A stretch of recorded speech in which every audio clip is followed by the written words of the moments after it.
Hello, good day to you. I am Dr. LIYANAGAMA. I am attached to a cardiac center, CCU, Coronary Care Center in Colombo, Sri Lanka. I would like to bring you a lecture today regarding for you to know whether you are prone to get a heart attack in the near future. So, what are tests that you can do to detect that? And before that, uh, you should know why you want to detect it earlier. You can, once you get a heart attack, you can go to a hospital and get the treatment. Instead of that, why you want to do the test to detect whether you are prone to get a heart attack in the future and attend to the matter to prevent it rather than getting a heart attack and then cure it. Because once you get a heart attack, your heart muscle will die and the dead tissue will not be replaced with the same heart muscles. It will be replaced with the fibrous tissue. And those tissues cannot do the work as if the heart muscle does, because heart muscle is a specialized muscle cells which will work from birth to the death. Supposing if you work too hard, after some time you feel tired and you need to get a rest. But heart muscles are not like that. Heart muscles heart muscles must work from birth to death, otherwise you will die. So that it is a very specialized muscle. So no any other tissue can replace the heart muscle. So it is better for you to detect whether you are prone to get a heart attack in the future and attend to that matter rather than after getting the heart attack to get the treatment. Because once the heart muscle dies, when it is replaced with some other tissue, those tissues cannot perform the heart function. So then what will happen is that your pumping out capacity of the heart, the contractility will get reduced. We measure it by doing echo and you call it ejection fraction, the pumping out capacity of the heart. So once it gets deducted from the normal values, then you will have problems. And if it goes down to a very low level, you even can die. Recently, a young girl, 21-year-old one, died with cardiomyopathy. That is the pumping out capacity has dropped to 10%. So that is not the livable circumstance. So she died. And there was another person died at 45-year-old person with ejection fraction 25%. So it is better for you to maintain the heart function rather than attend to the matter after getting a heart attack.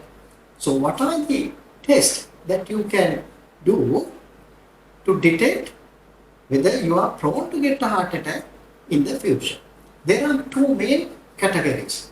One is to detect whether you are at a risk of developing blocks in the future. The other one is whether you already have blocks in your coronary arteries.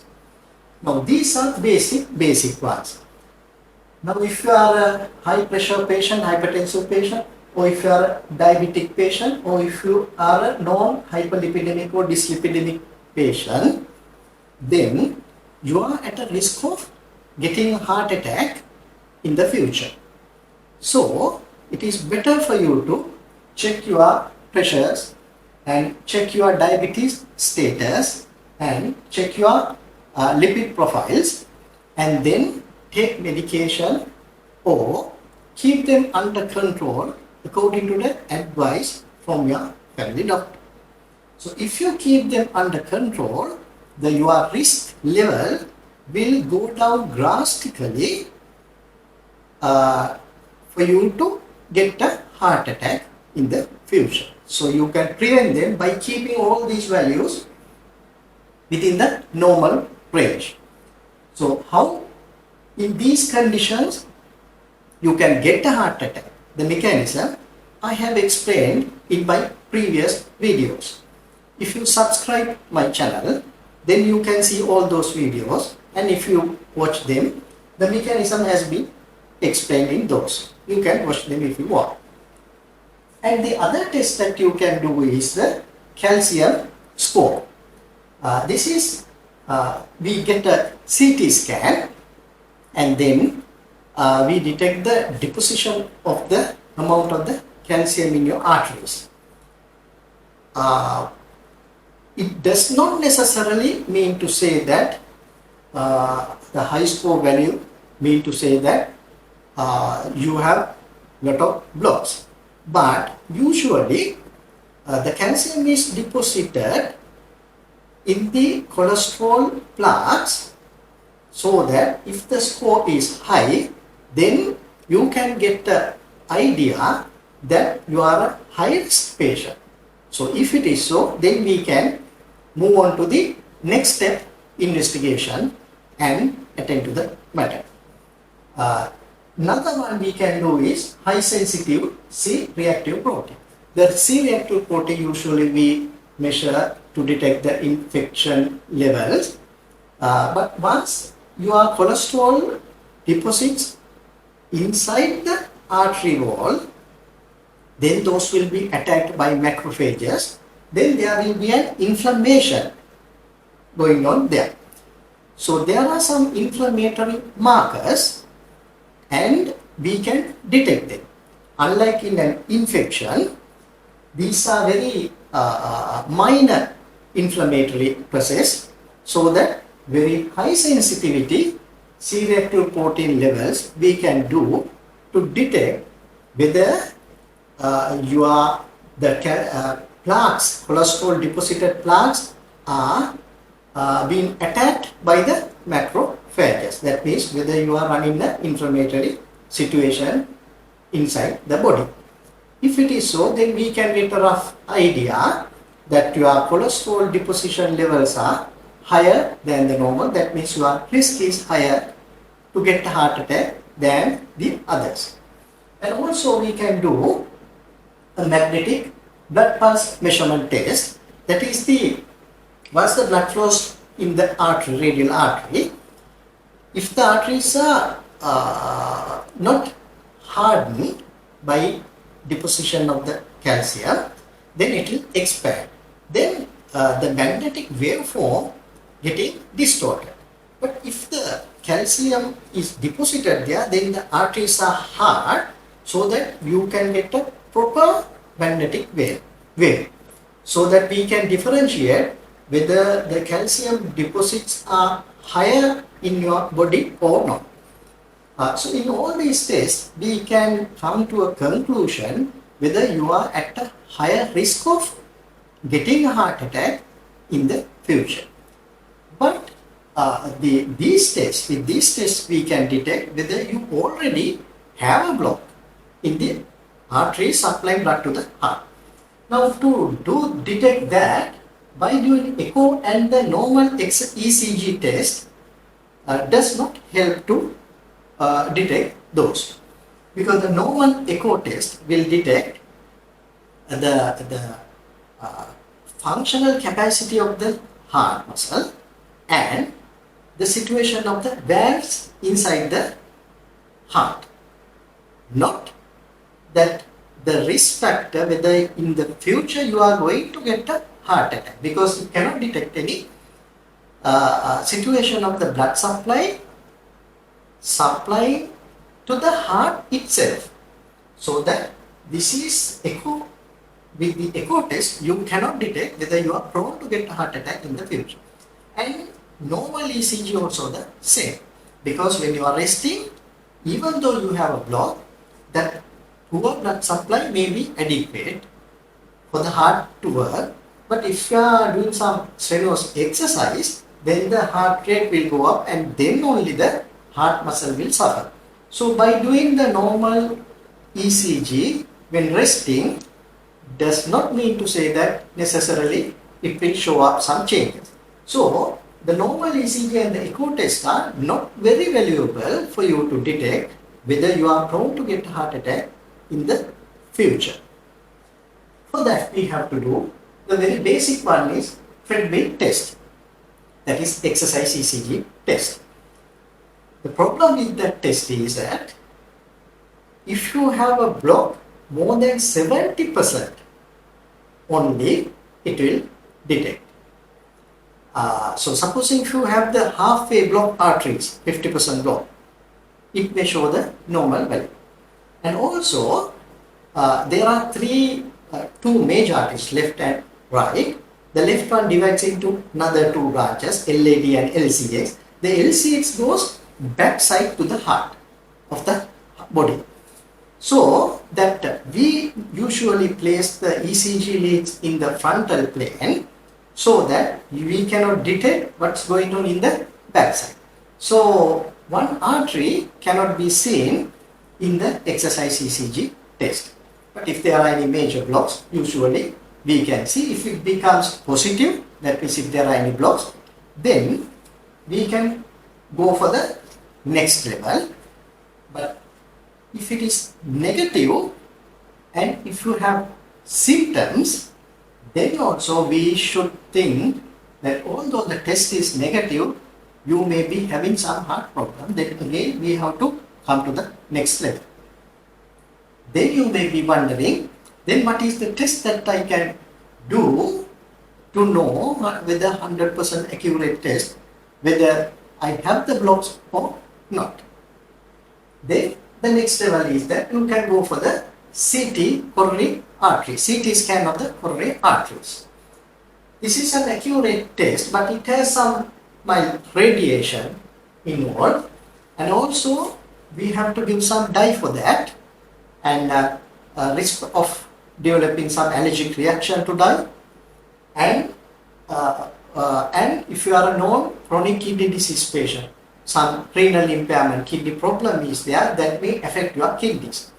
But we can attend to that prior to giving you the dye, and after giving the dye, some medication that we can give and run and saline to flush them out through the kidneys. And then also for the allergies, we can give some medication and control it. It's not a big issue. But all these two tests are for you to detect whether you have blocks only. So there's no functional capacity of the heart cannot be detected by these two tests. With these two you can decide whether you have blocks in the arteries only. Now the next one would show you, that is the nuclear stress test. Now just like the normal treadmill stress test, we do one part after doing the exercise, one part when you are resting. But for this thing we give some mild radiation, but doesn't long last, and also it's an accurate test. Also it will detect your block, whether you have blocked arteries, and most importantly the functional capacity of the heart muscle. So supposing if there are muscles getting poor blood supply, this will indicate, and then we can come to a conclusion by doing normal angiogram and opening up those arteries. If you establish a better blood supply to that heart muscle, that viable heart muscle can be reversed. So this is very useful test. Before doing the coronary angiogram and putting the stents, whether it is really helpful or not, because sometimes if the heart muscle is dead, if it is not recoverable, even though if you put a stent there, it may not reverse the process. So this test can detect whether a vulnerable area of the heart is there that we can reverse. So after all these tests, the what is curable? What can it do to cure the block? That is the catheter coronary angiogram. That is, we insert wire through the radial artery or sometimes to the femoral artery, goes to the heart, and we inject some dye and we take some x-rays. So if there are any blocks, that will show up. For the dye, again the allergic conditions and if the renal impairment is there, there could be some problems. So we can attend to the matter. And this is a very accurate test. And also, only problem is that it is an invasive, whereas here in the CT coronary arteries, when you are doing it is an external one. Only thing is that we give some dye, that's it. But it is not an invasive procedure, whereas here it is the invasive procedure. But this involves with the treatment. There's no treatment involved in all these. These are to detect the blocks. This test is to detect whether you are blocked and the functional capacity of the heart muscle, and this is the treatment wise what you can do, and also diagnostic wise. So who should undergo this test? Now when you do the exercise ECG, if it becomes positive, that means if there are any blocks indicated, then the next step is that you do a coronary angiogram, and you can open up those blocks. Or if you come with the ongoing heart attack, then also directly we can take you to the cath lab and open up that blocked artery. Also, if the treadmill test become positive or negative, that means normal, but if your symptoms are very suggestive for a heart attack, and also if you come from a family that your father, mother had a heart attack in their 40s or 50s, very high risk patient, then despite that the treatment test is normal, because we know that it is not 100% accurate test, we can do the coronary angiogram and see into the matter to open them up. By opening them up before getting a heart attack, you can preserve the heart muscle so that your heart muscle is not damaged. So if you want to know the mechanism of these and other things, subscribe my channel, then you get all the other videos which I have published previously, in which I have explained the mechanism of getting a heart attack and who are the people at risk to get a heart attack, and what is the mechanism for you to get a heart attack, and what are the symptoms, all the symptoms that you can get while having a heart attack.